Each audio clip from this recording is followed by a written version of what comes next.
afternoon, everybody. Welcome to the show. This is the show that's not about baking, not about cooking, not about hunting, not about fishing, not about politics. It's just parlays. There you go. I'm your host, Scott Steen. I'm the lead handicapper at winnersandwiners.com. I'm joined by, two guys, actually. We're passing the baton, and Jim's having a hard time letting it go. It's Jim Williams, your host with the most before yesterday. Jimmy, what's up? How are you? I'm fine, thank you. I'm just here today to introduce one of my best buddies. Oh, well, here he comes now. It's Chris King, everybody. Right. No, I'm Mr. Fuji. Are you ever going to run out of obscure wrestling people to introduce yourself as? No, I haven't even gotten to the Grand Wizard yet. We'd probably prefer you not be the Grand Wizard, Chris. And I know Rock knows who Mr. Fuji is. I can see him smiling already. Very good. Well, let's bring him aboard. Jim, I'll let you do the honors. This will be my first time working with the one and only Rock Riley, but let's bring him on and you can give him a proper intro. Of course. Ladies and gentlemen, boys and girls, the man, the legend, Rock Riley, he's covered many drafts, and this is a guy who knows about just every sport you could imagine. Plus, of course, Chris is always on him for his wrestling expertise, which is amazing. But Rock, you were at the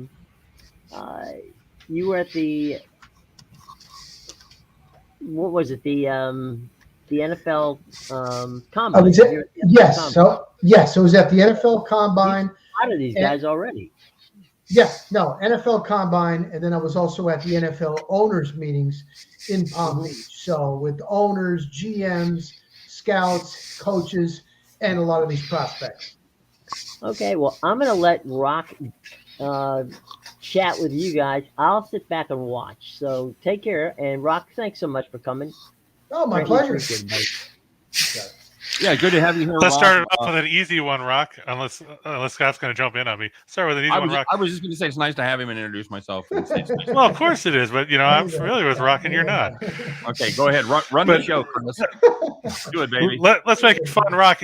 To quote the living legend Larry Zbyszko in the game of human chess, which match was better? Was it Randy Savage, Ricky Steamboat at WrestleMania 3, or was it Ric Flair and Ricky Steamboat at the Chi-Town Rumble in 1989?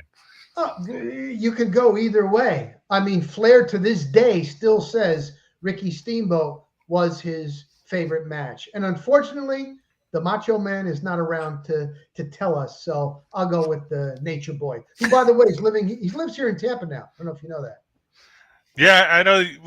I saw some of the clips where you were at Hogan's birthday party or whatever it was with Flair. So it was interesting times. Jim's told us some good stories about Flair as well, with the late Dusty Rhodes, of course. But what can you tell us? What are you hearing about some of these guys in the draft? Are you still hearing Trayvon Walker over Aiden Hutchinson at number one? You know what? Again, I hate to be on the fence. It's a toss-up. I'm hearing so much that when you're at this point now, you don't know what to believe.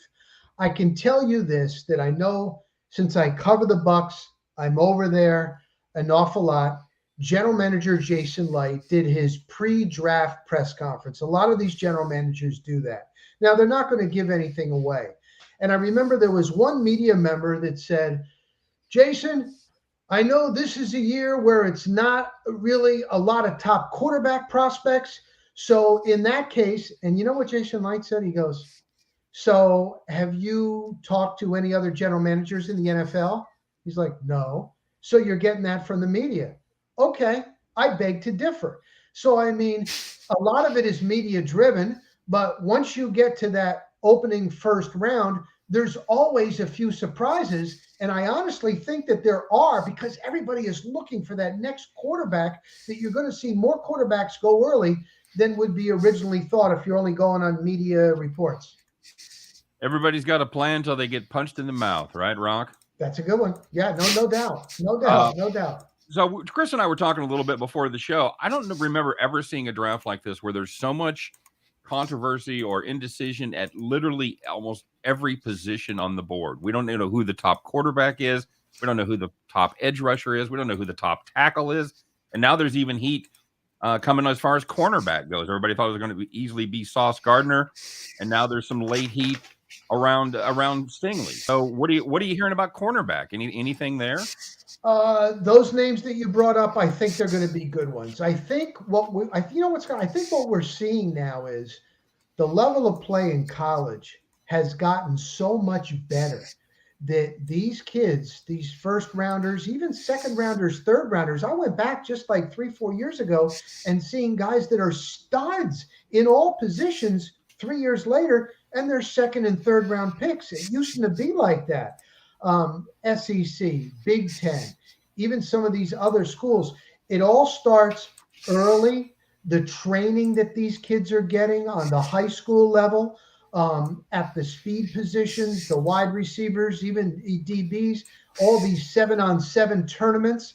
A lot of these kids in the past that used to play 2 sports, they only concentrate and train year round. So I think that's the biggest difference, that once they get as a rookie in the NFL, they make an immediate impact. And then when you bring that to the draft, so many of these kids are just so talented. And we all know NFL is not for long. It's a young man's game. And so therein lies, there's no slam dunk.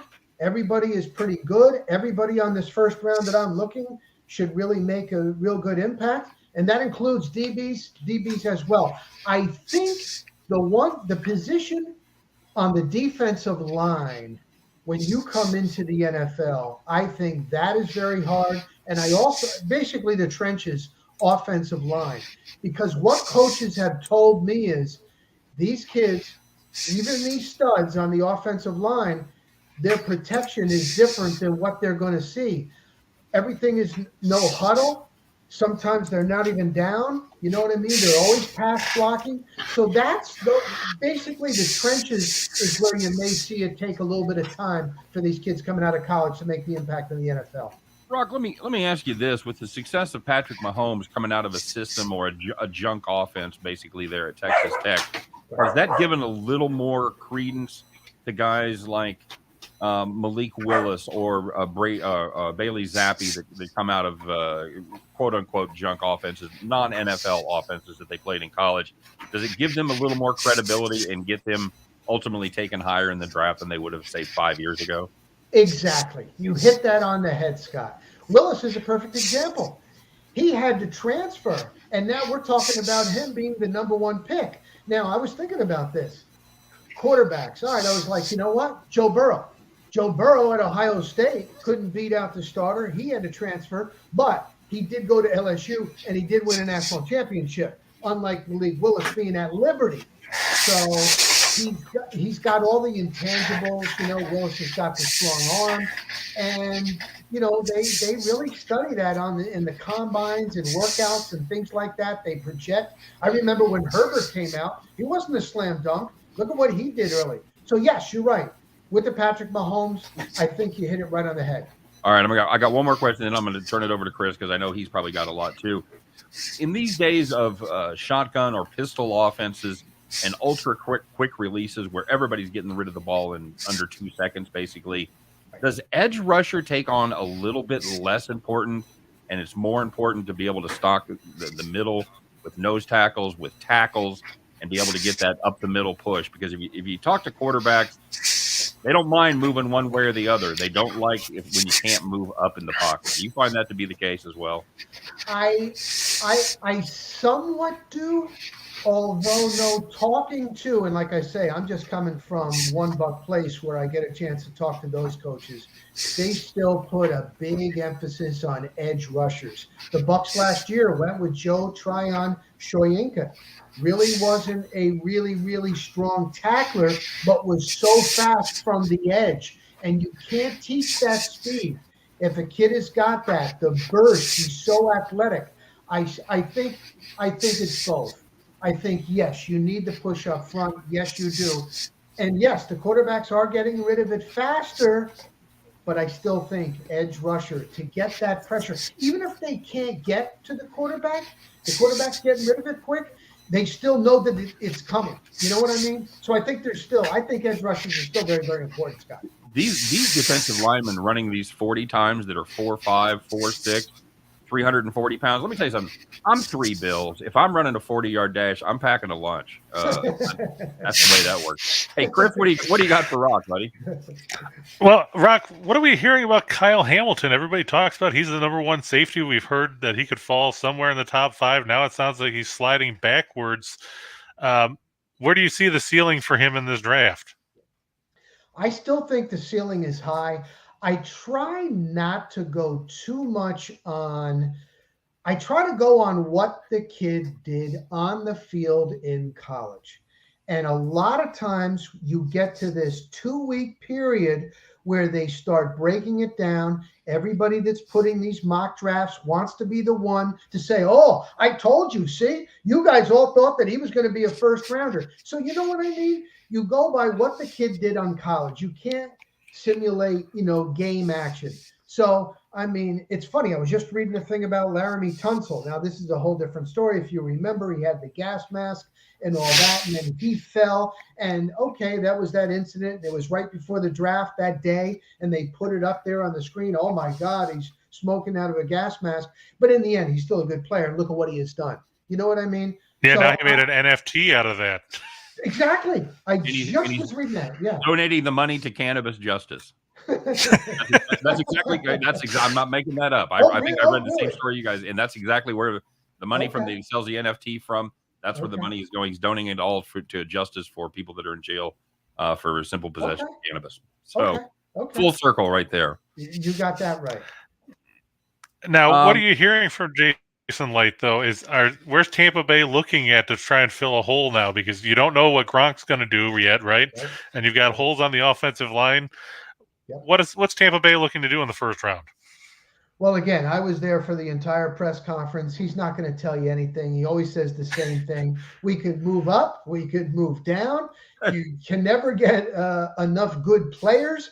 I heard a report today they may go for a top wide receiver. And, you look at it, you're like, oh, my God, they got Gronk. No, they don't Gronk. They have Evans, and they have Mike Evans, and now they got Russell Gage. But when you go through a whole season, and remember, it's also 17 games now. That's one extra game. Bucks are going to play the first ever regular season game in Germany. Throw in that travel. And injuries happen. And so Brady needs weapons.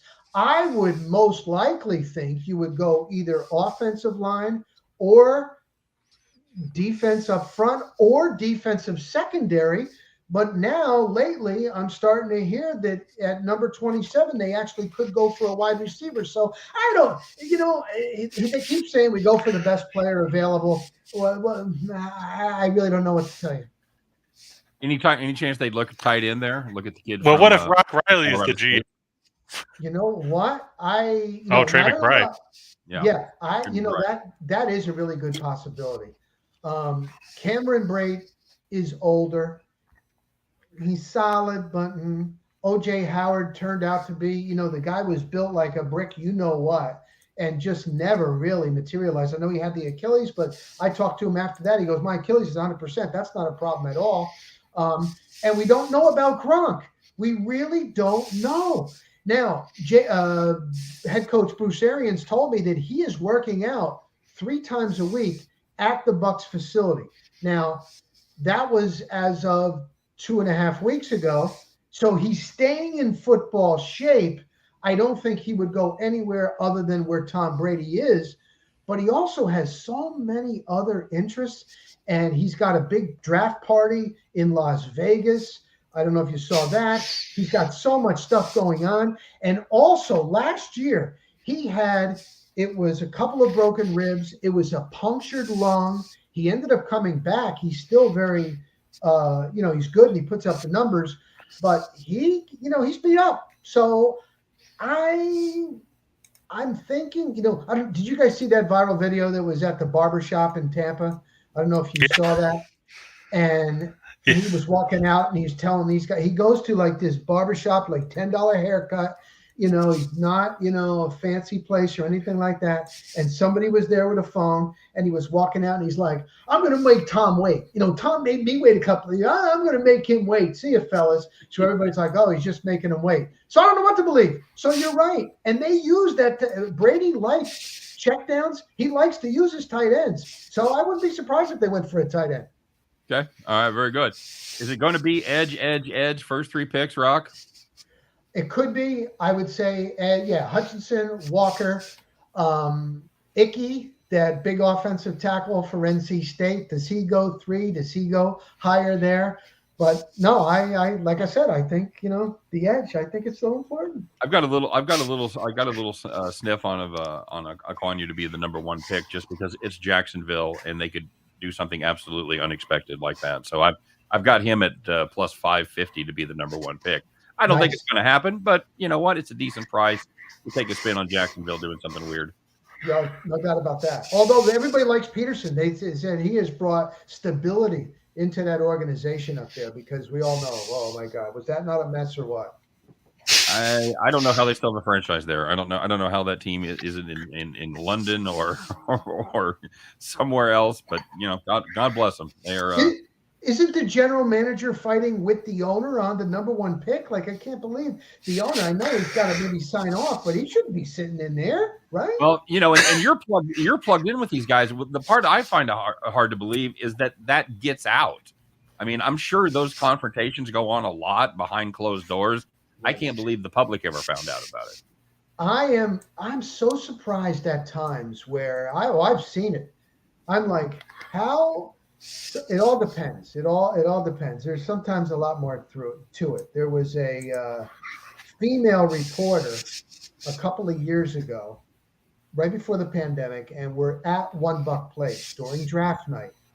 And here she is before every Bucks pick. Boom, she had it. I mean, she had it and I'm like, how are you getting this? Now, she's a hard worker, but she's also very attractive. So that means there's somebody in that building. Like you, Chris. Somebody in that building that just wants her and is giving that information. And then if the organization finds out that we got a snitch leaking that stuff, but a lot of times, for whatever reason, there are leaks within the building. And I'm with you, Scott. That blows me away because these jobs are so hard to get in these organizations. It's hard to see any upside. Why they would actually do that? I don't know what the upside of leaking is. I don't know. Maybe if she's very attractive, who knows? Anyway, that's. Don't open up that can of worms, Steve. Well, I don't want to go. This is the wrong decade for that, my friends. But right. No doubt about it. No doubt about it. She is a very hard worker. How many quarterbacks go in the first round? They bumped the total. It was 2.5 for most of the time. It basically the last couple of days has gone to 3.5. Any shot it goes over 3.5? I think this is totally me.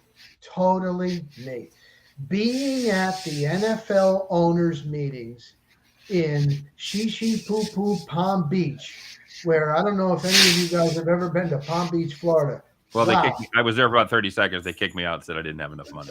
Yeah. I think there's more money there than Hollywood. And we were at this owners meet. They have a party. And we were figuring how much money is in here, a couple of $1 trillion. But they start having a few cocktails. And it's the only time of year where reporters are partying with owners and GMs and head coaches, and everybody's having a good time and just moving around and seeing people that I know and them introducing me. Every team now, especially, is like, you got to have a quarterback. If you got a guy that's like, oh, it's okay, it's not good enough. And I think everybody is trying to find that guy. They're willing to take another guy. You never know. He could be a diamond in the rough. I mean, so I think it could be 4. I could be, Willis and Pickett and Desmond Ritter. I was talking to Chris Sims. He's with Pro Football Talk in Florio, but he really studies it. He likes Ritter. Corral's a possibility. Maybe even somehow, maybe even Carson Strong, the kid from Nevada. So just me personally, I think you may get 4. You might. Yeah, I think there's going to be a run, or not necessarily a panic, but nobody wants to let that quarterback get away. Nobody Yes. wants to be sitting there 3 years from now going, because everybody does that. You play that first round game. Well, we could have had this guy. We passed up on this guy. Nobody wants that player to be a quarterback, man. That is a fireable offense in today's NFL. And I can tell you this. The trade one off of to the- that is then you get the guys that draft Josh Rosen Chosen Rosen. because you No, trade a you're- quarterback. Right. Yes. But I can tell you from at this owners meeting that one of the owners of the Bucks just talking to us saying, we now realize like they had a Josh Freeman and Jameis Winston. I know Jameis has got some talent and all this stuff. And once Brady came in, they realized that, wow, if you can get – now, listen, he's the GOAT. I get it. But what a difference. It just changed. The offensive line prior to that was known as not being very good, same guys, and all of a sudden you got four Pro Bowlers on the offensive line. Defense, it makes everybody better when you have a really, really, really good quarterback. More now than ever.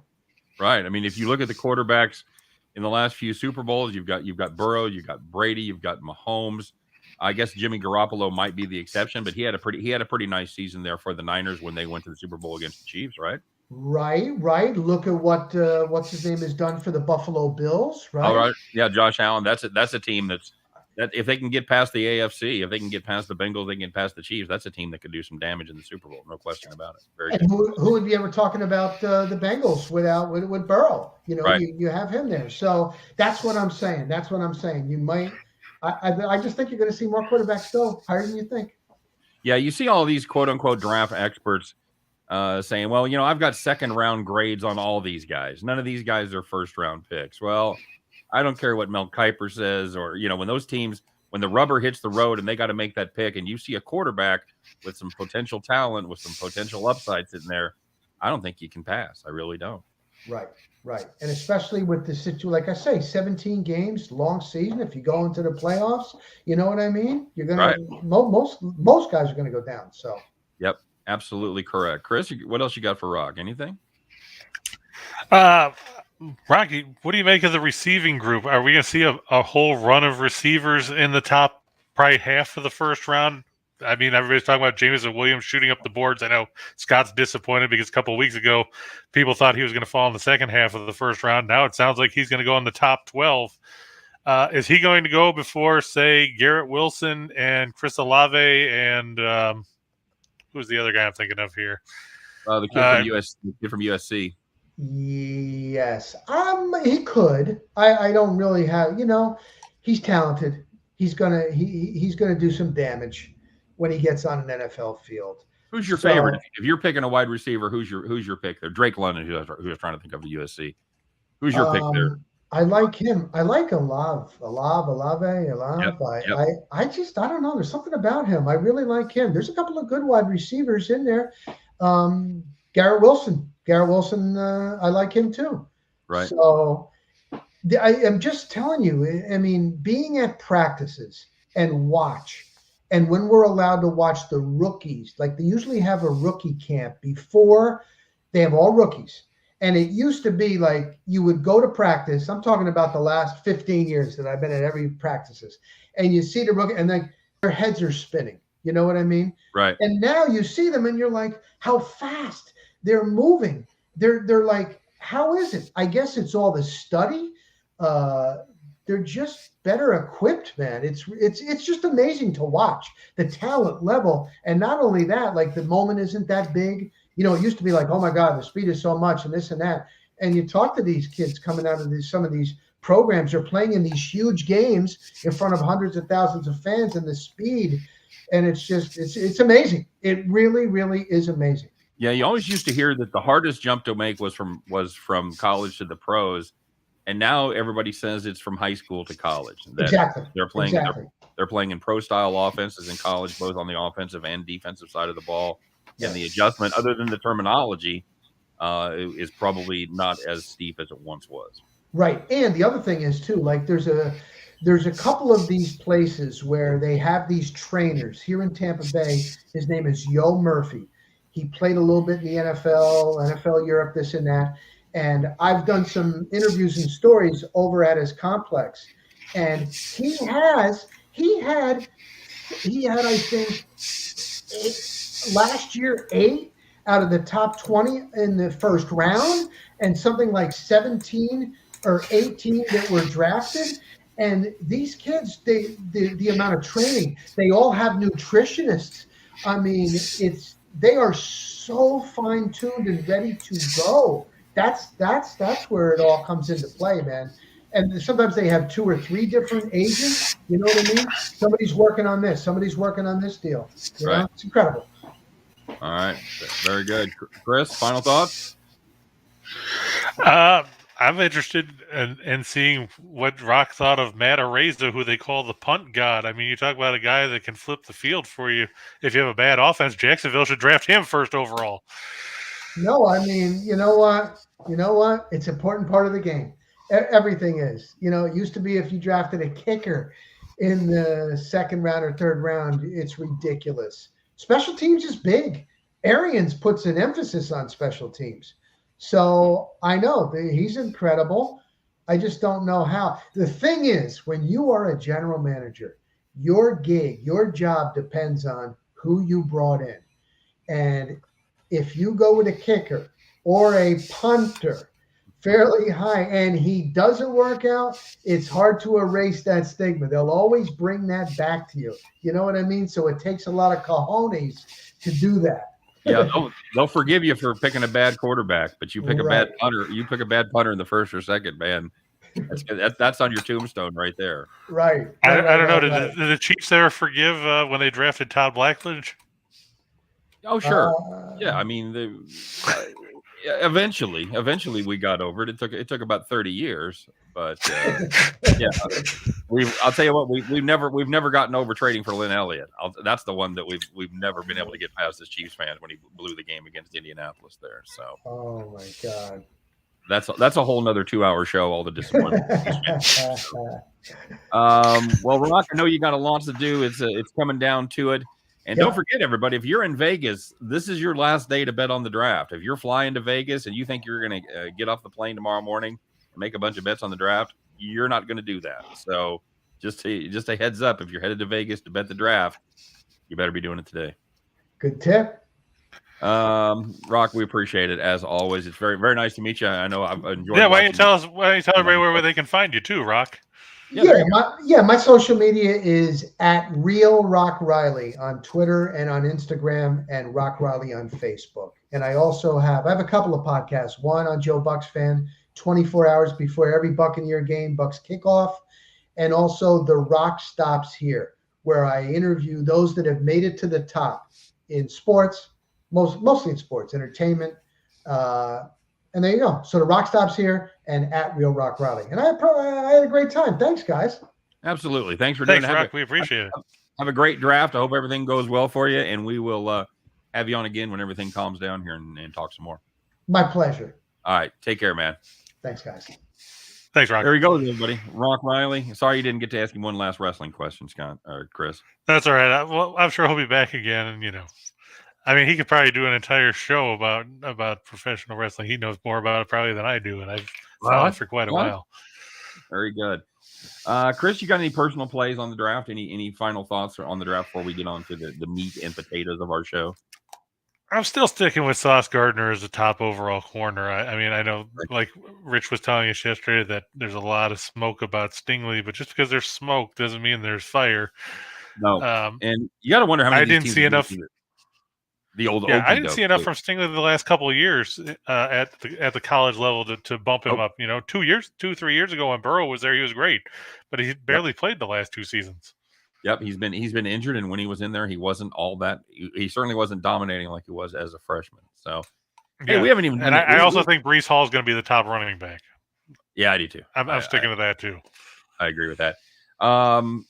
We didn't take any of our housekeeping stuff because we just pretty much went right into the show. So as always, guys, don't forget to like and subscribe to our show here. Don't forget to follow us on Twitter.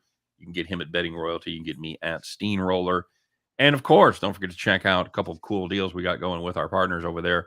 Number one at DraftKings, special for baseball, and it's coming down to it. Only goes through the 1st of May. So any $5 money line bet, if you win it, you get $200 worth of free bets over there at DraftKings. Of course, the promo code and the link are in the show description. What's that promo code, Chris? I actually don't have it in front of me because right. I haven't. Good chat. I haven't pulled up the banner. All right, there you go. And of course, we are also. It's this one, isn't it?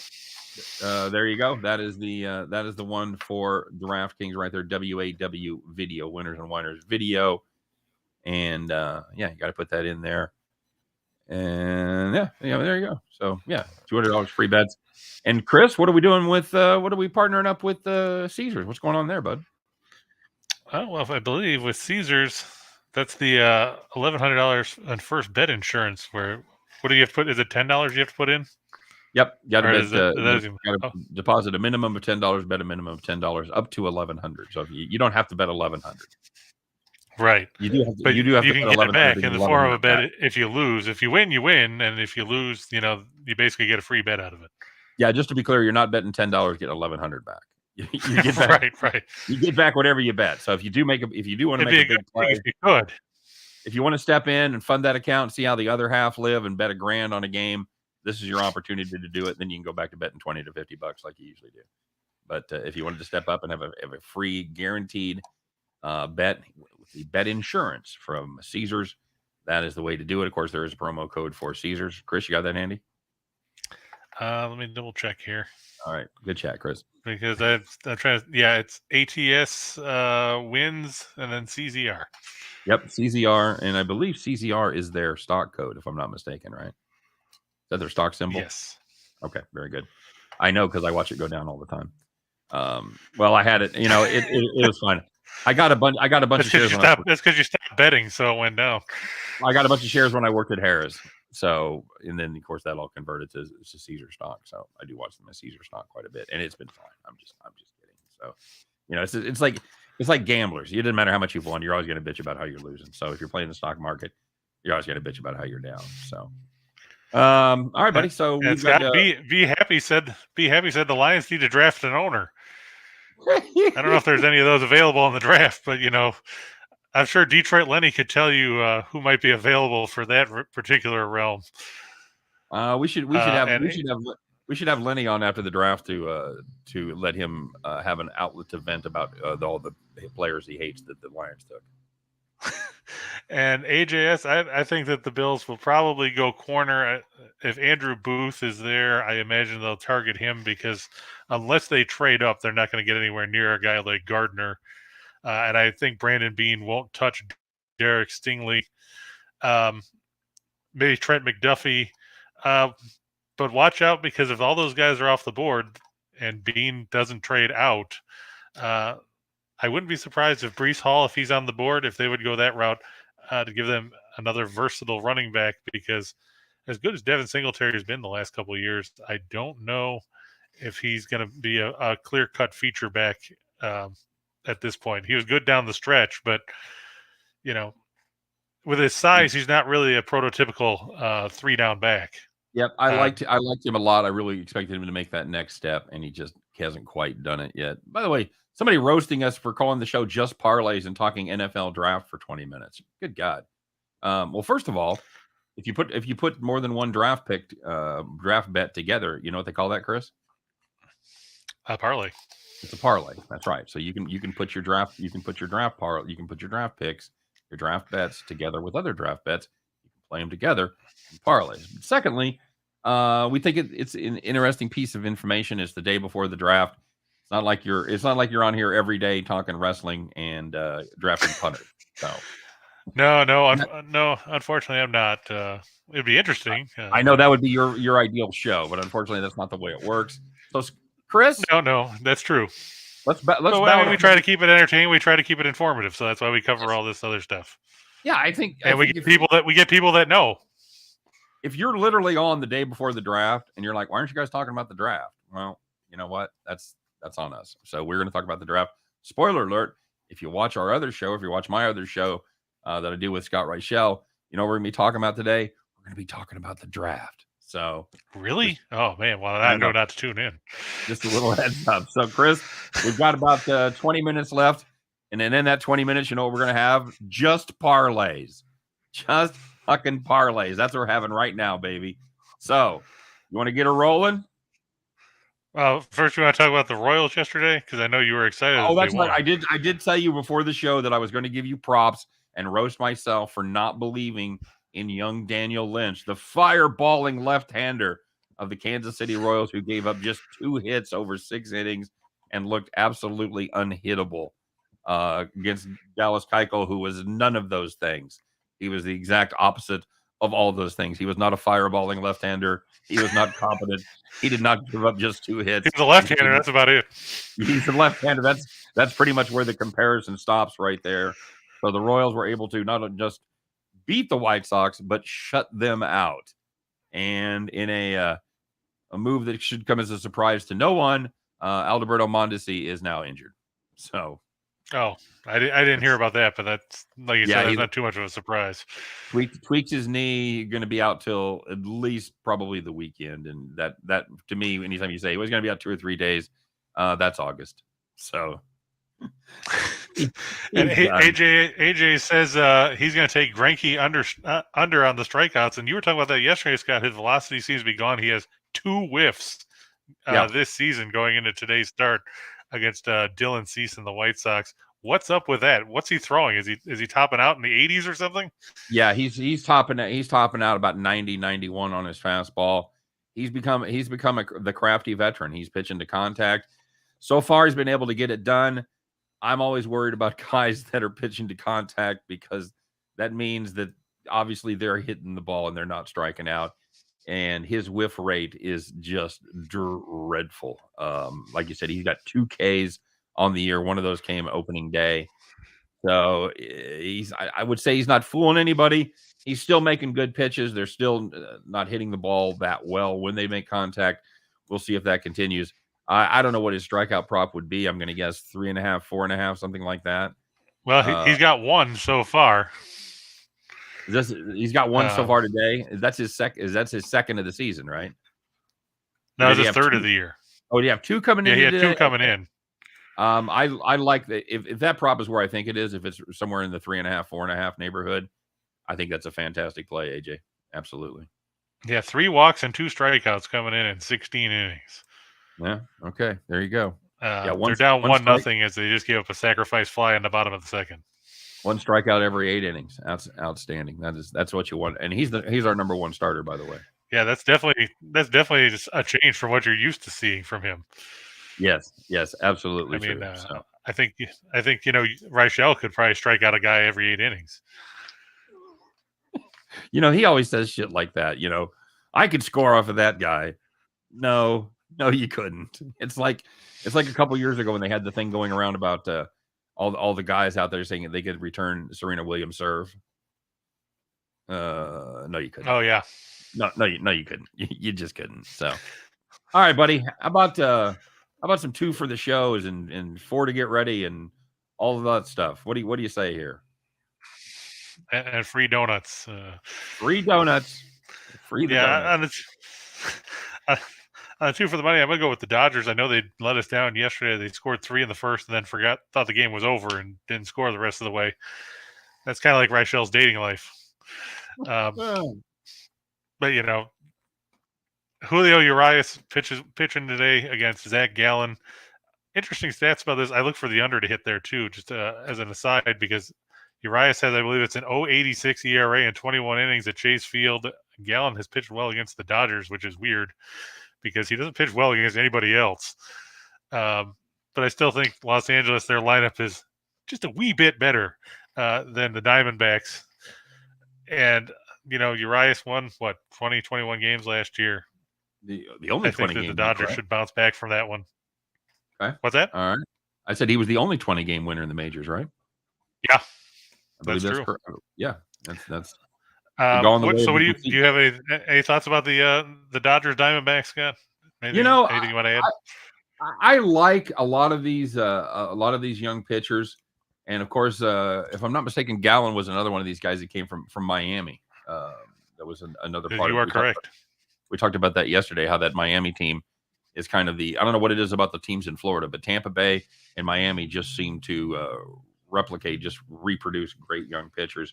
Gallen's been very, very good this year. You talk about him against the Dodgers, but he's actually pitched against the Mets twice this year. Not exactly an offensive juggernaut, I understand that, but in 9 innings, he's given up just 4 hits, 1 earned. Yeah, I'm okay if you want to put the Dodgers in there with a parlay. Obviously, this team's too good to go through any kind of a losing streak, but they could struggle. I do like the under there. I do like that under. I think especially under first 5. If you wanted to play that, you want to play a Nerfy, you're probably laying some pretty good juice there. But I think it's going to be a pitcher's duel at least early, and then perhaps the Dodgers can get to the Arizona bullpen late in the game. I'm okay. Yeah, and then we've got the NBA hardwood. We got the Bucks taking on the Bulls in Game 5 at the Fiserv Forum. In case you didn't know, Alex Caruso ruled out. He's in the concussion protocol. Zach LaVine is in the health and safety protocols. It's got to give the Bulls a snowball's chance in hell of even covering the line in this game after seeing what they did in Games 3 and 4. Well, I think the only way they'd get a cover is if you'd see something similar that you saw in the Atlanta game last night, where they just kind of take their foot off the gas in the fourth quarter. Maybe they get Giannis out of there if they've got an 18, 20 point lead with 6-8 minutes left. I could see him not quite clearing the bench, but certainly getting their stars out of there and giving them a break. And I worry about a little bit of a backdoor cover. So what I do like is I like that the defense of Milwaukee to absolutely handcuff the Chicago Bulls without LaVine for sure. That's they just don't have enough. Then you're relying on DeRozan and Vucevic. Right. And which they can certainly each go for 25, and you still will only not get to 100. So you need LaVine. I was going to say then they might get to 70 then. Yeah, that's about right. So yeah, I think I like the Bucks in that spot. I do worry a little bit about a backdoor cover, but I like the Bucks. I like the Chicago Bulls team total under. I probably like the game to go under as well as far as the total goes. You got a thought on the total there, buddy? Yeah, I've actually got it in the shot in the dark. I think it's going to go under as well. I think all 4 games in this series have stayed under the number. Yep. So I don't expect anything to change, especially without LaVine, like you said, because he's such a key contributor on the offensive end. Caruso's a good defender. He's not really a big offensive player, but without both of them, I mean, they're going to suck on both ends of the floor. Well, you saw the Lakers this year. You saw what a difference not having Caruso made to that defense, where they were consistently top 5 defense last season, and this year that the defense just absolutely fell off the cliff for the Lakers. I'm not saying that's they were a sieve. All about Caruso, but you certainly see the value that he brings to that team. Yeah. I had something that was right at the forefront. It's gone from my old man brain. So carry on. Hopefully I'll think of it.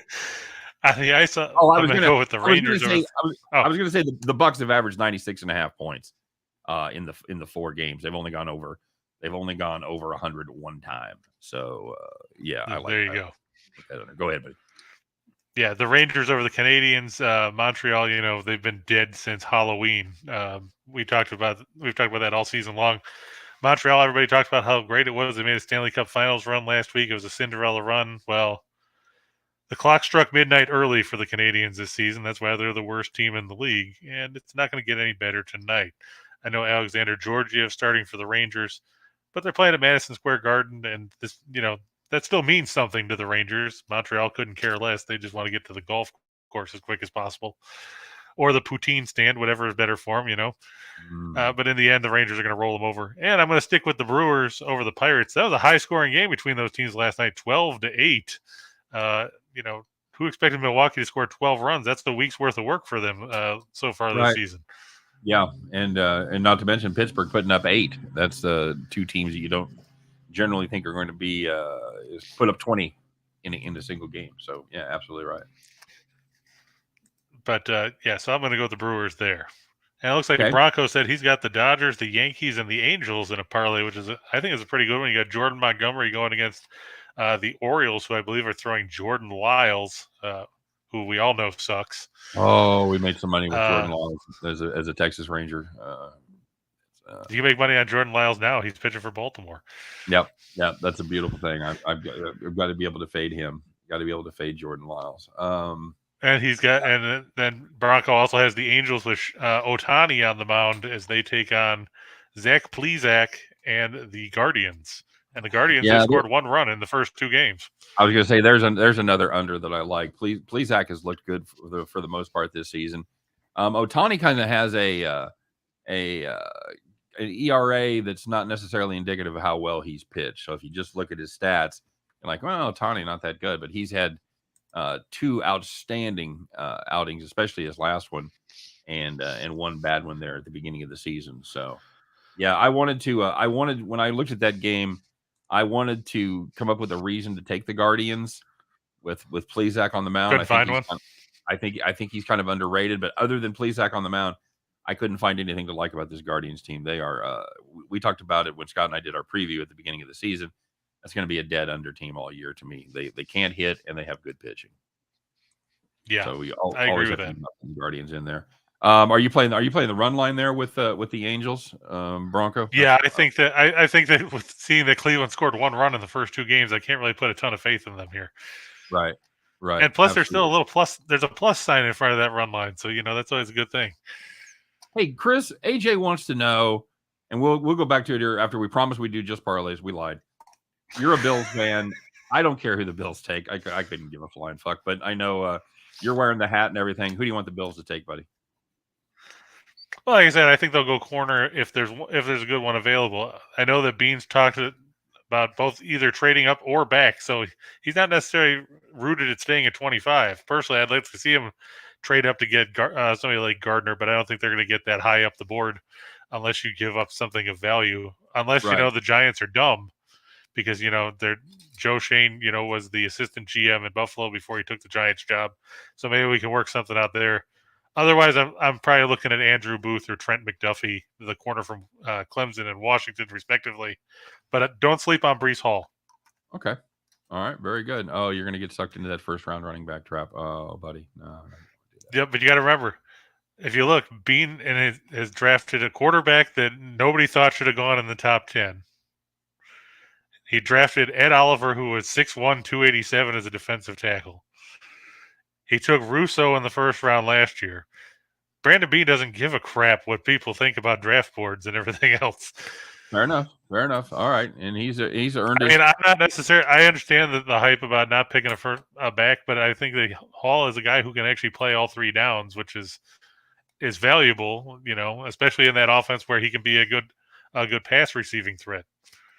Okay. All right. Because, I mean, Singletary, he caught 40 balls or something last year. I mean, imagine that going to a guy who's a little bit bigger and who can also, burrow inside in between the tackles, which is something Singletary can't really do as well. Yep. Because at 5'7", 203, I mean, how much in between the tackle running are you going to do? Not much. Hopefully not. And that's what Singletary is. Yep. Absolutely correct. All right. So I'm going to take the Pods over. Yeah, I'm going to take the Pods over the Reds. Mackenzie Gore, he beat the Reds last week at Petco. Vladimir Gutierrez has looked absolutely horrible for the Reds. I don't know if you've seen his numbers. Yeah, he's got as many walks as strikeouts. He's hit 4 guys. His earned run no Bronco. Doug Whaley took EJ Manuel. Now Doug Whaley is he in the XFL or the USFL or he's in one of those other leagues because Buffalo fired him a long time ago. Bean came over in 2017 with Sean McDermott. Okay. All right. But what do you make of the Reds, Scott? Not much. I make this as a they were never going to be a contender before the season started, but they have been so decimated by injuries. They're missing half their infield. They're missing two of their 5 starters. They're missing their closer. It's a team that started bad and it has gone off the cliff as they were just 3-14 on the season. And you're right about Gutierrez. He has not been competitive in any of his 3 starts at all. I got to load up on San Diego there. I think getting them at -160 is a bargain. And then we've got on the NBA hardwood, you got the Warriors back at the Chase Center as they try to close out the Nuggets. We just talked about the Bulls. Do you give the Nuggets a snowball's chance in hell to force a Game 6? You know what? I didn't give them a snowball's chance in hell the other night, and they took care of business. Of course, they were at home, and Rachel and I talked about a scenario where the Nuggets could win a game, and I thought it would be the first game back in Denver where you've got the adjustment to the altitude. But the fact that they stole a game in the end, it really didn't completely surprise me. Although the way this Golden State team, I really expected them to sweep. I think the Nuggets have won all the games they're going to win, especially Golden State moving back home. Now, as far as the spread goes, that gets a little tricky, Scott or Chris. That's two. I think the 8.5. I think that 8.5 is a pretty solid number. I don't generally like to tease NBA games. I would consider playing a 4-point tease on that game and knocking it down to 4.5. You? That number scary at all? I mean, if you look at the first 3 games of the series, it doesn't really faze me all that much because, Denver can't stop anybody.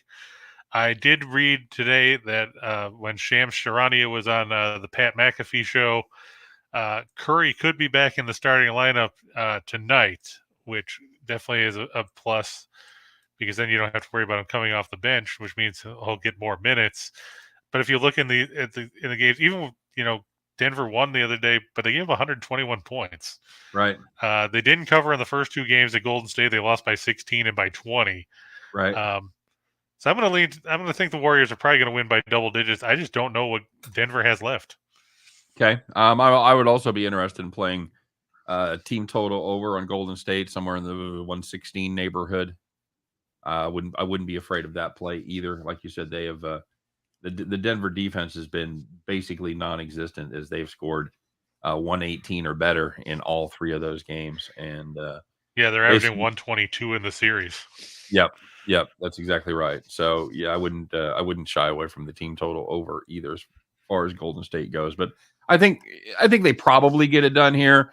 I'm just more conservative, so I'm a little afraid of that 8.5. But I think there's a very good chance they cover that number. Like you said, they covered big numbers in the first 2, and shouldn't be afraid of this one. So yeah, and then the Kings over the Kraken. We don't need to talk about that. Seattle's a bad hockey team. The Kings are going to the playoffs. Everybody's excited because finally somebody from the Crypto.com arena is going to play in the postseason at home.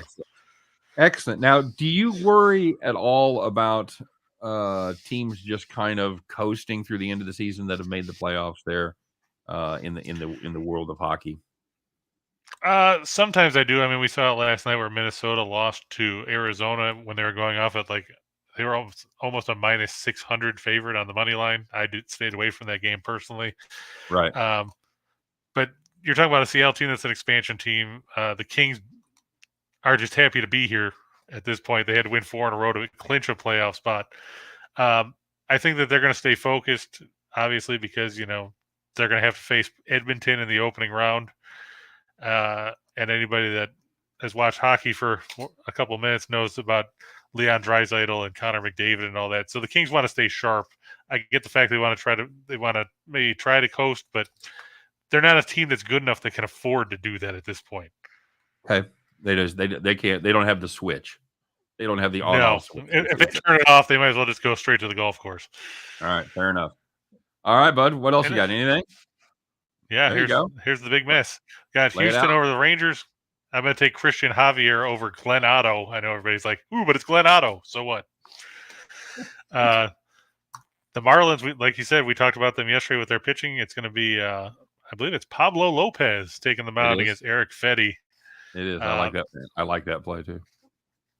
I'm going to go with the Twins over the Tigers. Joe Ryan's looked good in his few starts. Michael Pineda getting the start for Detroit. That just shows the Tigers are desperate for pitching.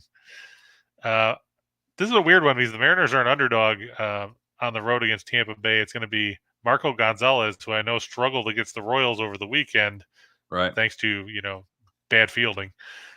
Drew Rasmussen going for the Rays. I just think Seattle, they've played well. Tampa Bay's been too up and down for me to rely on.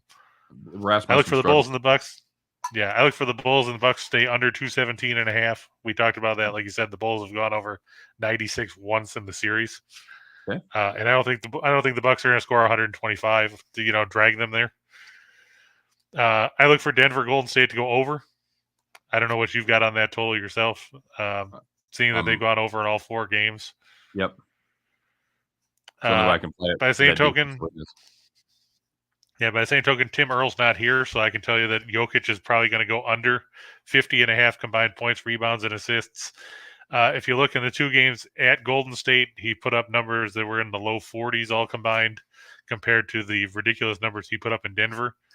Guess that means he's not going to get the calls at Golden State that he probably got in the Mile High City because all the officials were high, or Scott Foster was there. Then on the ice, I'm going to take Vegas over Chicago. Vegas needs to win in order to keep their flickering playoff hopes alive. They're 4 points back of Dallas with 2 games to go. They have to win their last 2. Dallas has to lose their last 2. And then they'll get in on the ever-popular tiebreaker of regulation wins. Because, of course, that's the first tiebreaker in the National Hockey League. Sure. In a panel of teams going nowhere, we're going to take the Winnipeg Jets over the Philadelphia Flyers. The Flyers, of course, were eliminated sometime before Christmas. Winnipeg was eliminated a week or so ago.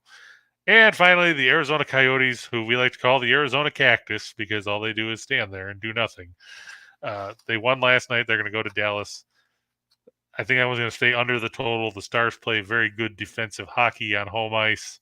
Arizona can't score to save their lives most of the time. The reason why they hung 5 last night is because Minnesota, is an offensive team and is allergic to defense. But recent games for Dallas, 3-2 in a shootout, 3-2. They had a 2-1 game against the Sharks, a 3-2 game against the Wild, a 1-0 game against the Lightning. So they've been keeping the totals under the number. Arizona's not going to help them any here offensively. Harry Sateri getting the start for the Coyotes in net, not to be confused with Harry Carey or anybody else. All right. Very good. All right, guys, there it is. A couple of deuces, a 4-teamer, and a little 10-team shot in the dark for you to mix and match as you see fit. Chris, had a lot of fun. Yep, Jim calls it the Chinese menu. Very nice. Very nice. Or also the menu at Applebee's? Cheesecake Factory. Cheesecake Factory. Cheesecake Factory, yeah. Yeah. So there you go. Hey, that's going to do it for the show, guys. We do wish you best of luck on all your plays. Hope you enjoyed seeing a little bit of draft insight the last couple of days. We'll be back to grinding just parlays tomorrow, Chris. So we'll probably talk a little bit about the draft, but it'll be back to just parlays. And if you want to tune into just jacking around, stay tuned here in about 5 minutes. My partner Scott and I are going to be doing our show back to the window. So as always, thanks for stopping by. Don't forget to like, subscribe, share us on social media. We don't care. We're sluts. Get us out there. Share us with everybody. Pass us around. Do your thing. Guys, have a great day. Let's hit some parlays, and we'll be back to talk about it tomorrow. All right? You guys take care. Have a great day. We'll see you in a little while.